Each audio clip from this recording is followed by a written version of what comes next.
Hi everyone, my name is Carissa Gilmore. I currently have my AA degree in psychology from Indian River State College, and I'm working on getting my bachelor's in human services with a concentration in addiction studies. I'm making this presentation video for my internet addiction class.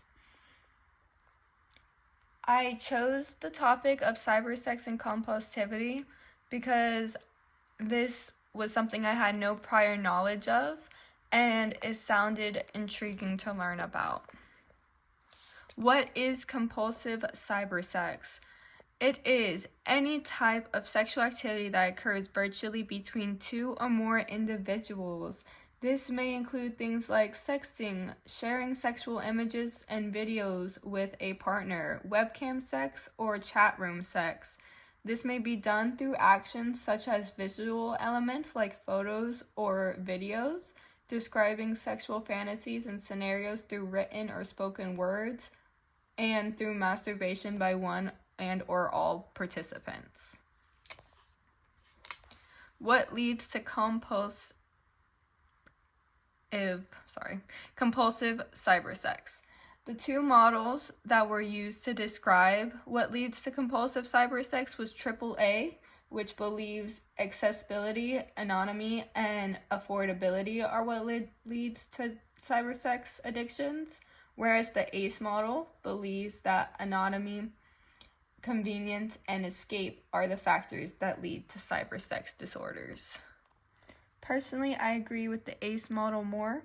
I feel affordability is not always a factor, considering some individuals still pay for things like online subscriptions for OnlyFans or Pornhub, and others send money as gifts for pictures or chat calls.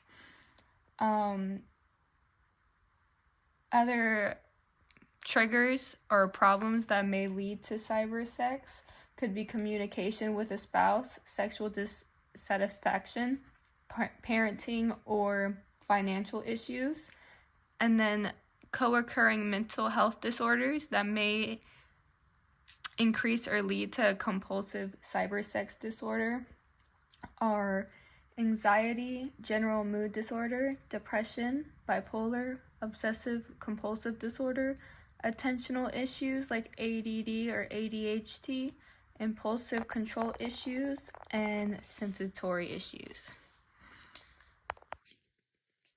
Indicators and consequences. Indicators that someone may be suffering with compulsive cybersex may be collecting pornography, 10 hours plus a day on sexual activities, unsuccessful attempts to reduce or control sexual urges and behaviors, use cybersex as an escape from other problems, continue to engage in sexual behaviors despite the consequences, think about online sexual activities even when preoccupied with other things like work, school, and spending time with their family. Consequences of compulsive cybersex could be things like marital, spouse, or relationship issues, inability to create new or maintain meaningful relationships, financial issues, isolation, suicidal ideation, low self-esteem, shame, moral conflict. Treatment. The first 9 steps that an individual should take in recovery from a cybersex addiction are: seek help with a sexual addiction treatment specialist or in a 12-step sexual recovery program. Find an accountability partner. This partner will be accountable for the addict's behaviors and life changes to come. They should assist the addict either in person or by the phone. This person should be a certified sex addict specialist or a sponsor. This person should not be a spouse, child, or parent because they are too close and personal with the addict and issue at the hand. The third step would be to throw away any physical material related to the addiction. This could include things like flash drives or other external storage devices. Step 4 is clean out digital devices while being watched by an accountability partner. This means deleting any files, emails, photos, videos, contacts, sex, games, apps, or anything that could be related to the cybersex addiction. Step 5. Cancel memberships to websites or apps related to sexual activities. Step 6. Stay away from gray area activities. These could be things like watching R-rated movies or NC-17 rated movies. This could also be things like looking at a Victoria's Secret or underwear, maybe even a bathing suit company ad. Step 7 into recovery. Reorganizing the home and workspace so that computers are public-facing. This will help the addict limit their sexual activities by knowing that others could see what they're doing. Step 8. Display inspirational photos such as pictures of loved ones, meaningful relationship ringtones or songs, or even inspirational quotes. This will keep the patients. Step 9. Install filtering and monitoring software on digital devices. This will help prevent the addicts from being able to use or see websites that encourage them to relapse into their sexual activities. Other techniques that may add help into the recovery process is the use of setting specific goals, using I statements, using empathy techniques, and participating in either individual or group therapy sessions.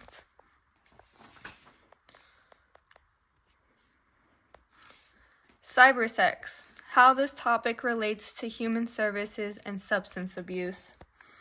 Cybersex is an obsessive disorder that has to do with being addicted to online sexual activities.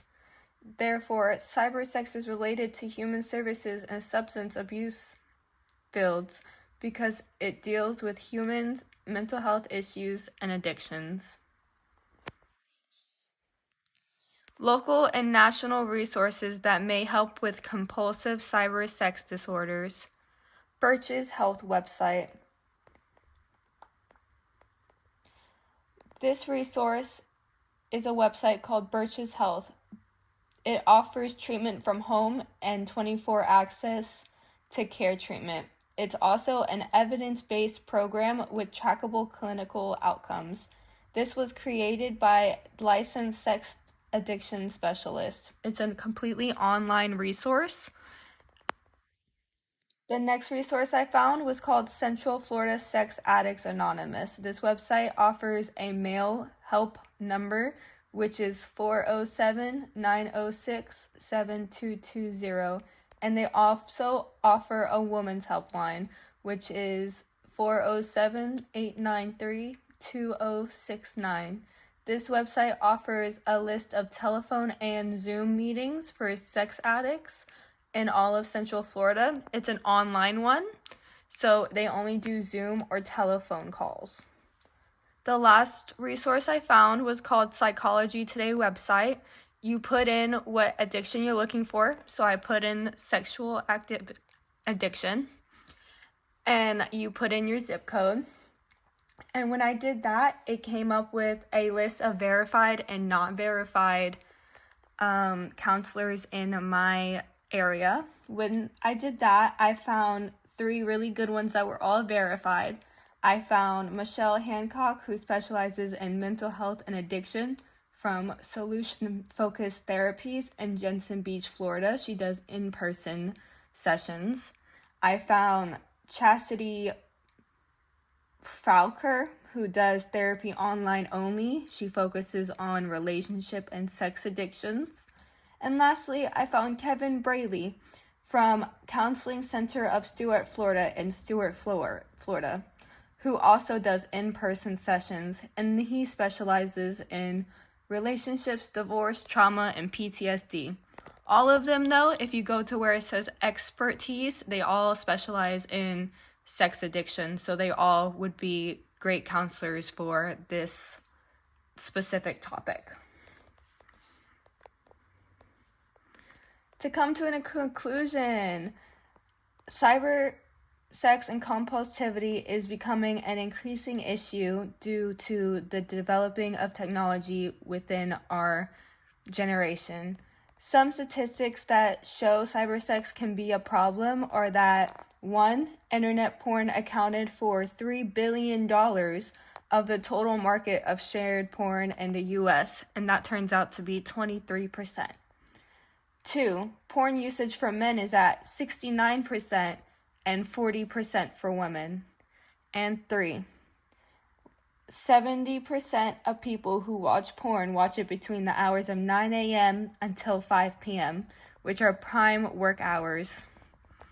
All three of these show that cybersex is a raising issue and it should be considered a concern. Thank you for watching. Bye.